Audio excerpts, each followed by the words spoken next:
स्वामी महाराजांच्या एकूण जीवनाचा जर विचार केला, त्यांच्या एकूण जीवनाचा जर विचार केला, त्यांनी कार्याचा विचार त्यांच्या केला, त्यांनी आळंदीतल्या जोग महाराजांच्या वारकरी संप्रदाय शिक्षण संस्थेसाठी जे काही कार्य केले त्याचा विचार जर केला तर तुकोबारायांच्या भाषेमध्ये जर बोलायचं झालं, हरी भजनी हे ढवळीले जग, हरी भजनी हे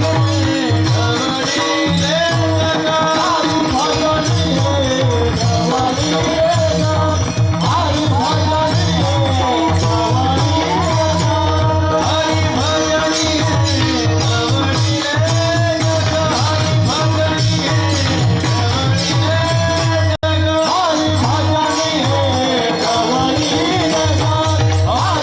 भजनी हे ढवळीले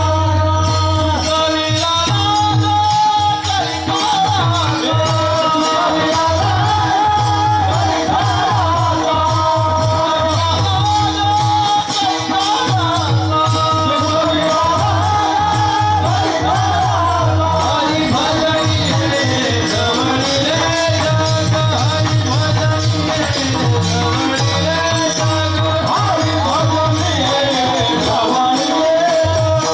हरी भजनी हे ढवळीले जग,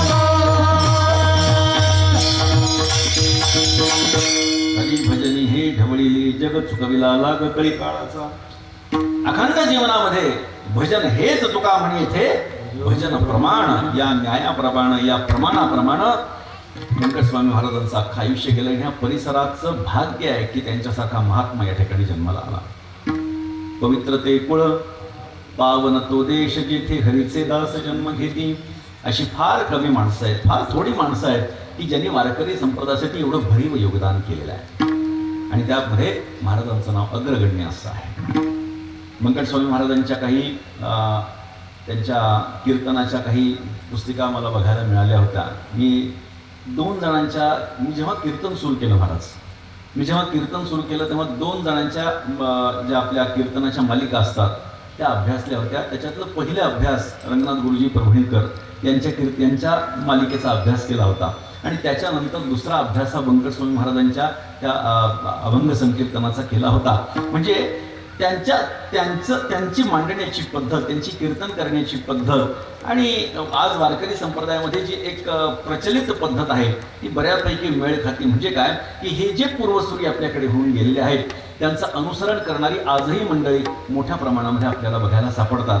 आणि अशा पद्धतीनं व्यंकटस्वामी महाराजांचं खरं नाव तर पैठणमध्येच ऐकायला खरं मिळालं होतं. कारण का की घराण्यामध्ये पहिल्यापासून परमार्थ रुजलेला मोठमोठ्या लोकांचं येणं जाणं आमच्याकडे होतं. माझे आजोबा श्री एकनाथ महाराज संस्थानाधिपती श्री भैयासाहेब महाराज पैठणकर हे त्या ठिकाणी सगळ्या लोकांचं मोठ्या प्रमाणामध्ये स्वागत करायचे. महाराजांना कदाचित कल्पना असेल, महाराजांची भेट पण आजोबांशी झाली असेल.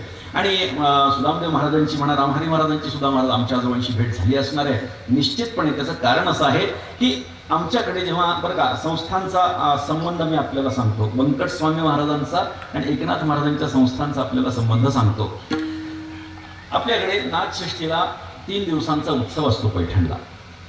तसा तो 5 दिवसांचा असतो, पण षष्ठी, सप्तमी आणि अष्टमी अशा पद्धतीनं 3 दिवस महत्त्वाचे मानले जातात. पंचमीच्या दिवशी मुक्कामाला दिंड्या येतात आणि ह्या दिंड्या आल्याच्या नंतर काय होतं की षष्ठीच्या दिवशी कीर्तन, सप्तमीच्या दिवशी कीर्तन, अष्टमीला सर्वसाधारणपणे हल्ली वाळवंट रिकामा होतोय. हल्ली वाळवंट सकाळीच रिकामा होतो. पण निष्ठा काय असते, परंपरा जोपासणं काय असतं हे आपण व्यंकटस्वामी महाराजांच्या या संस्थांकडे बघून आणि त्यांच्या एकंदरीत कार्याकडे बघून शिकलं पाहिजे. काही ठराविक जे मानकरी आहेत, फडकरी आहेत ते, आणि त्या व्यतिरिक्त व्यंकटस्वामी महाराज संस्थान हे एकमात्र असं आहे की नाथ महाराजांची दहीहंडी फुटल्यानंतर, परंपरेची दहीहंडी फुटल्यानंतर बाहेर कीर्तन सुरू असतं. अख्ख्या वाळवंटामध्ये सर्वात जास्त गर्दी कुठे असेल तर आपल्या या मंडपामध्ये पैठणला असते. आणि सुदैवानं नाथ महाराजांच्या कृपेनं जागा सुद्धा आपल्या संस्थानाला फार सुंदर मिळालेली आहे. लोकांच्या मनामध्ये अशी भावना जागृत होत असावी की आपल्याला का जागा मिळाली. इतकी सुंदर अशी जागा आणि आता सुद्धा अतिशय चांगला परिसर तो त्या ठिकाणी झालेला आहे आणि आपण मोठ्या प्रमाणामध्ये शेकडो हजारो लोक त्या ठिकाणी येतात. आम्ही नित्य पाहतोय आणि महाराजांच्या मार्गदर्शनाखाली खूप सुंदर अशा पद्धतीने परमार्थाची वाटचाल त्या ठिकाणी होती आहे. आणि त्यामुळे या अभंगाचा विचार आपण मी आज हा अभंग का घेतला तर एकूण वेंकटस्वामी महाराजांच्या जीवनाकडे बघितलं तर हा अभंग म्हणजे त्यांचं जीवन आहे एक. आणि दुसरी गोष्ट म्हणजे लोकांनी कसं वागावं हे ते जे लोकांना सांगत होते त्याचा हा वस्तुपाठ म्हणजे हा अभंग. विठ्ठल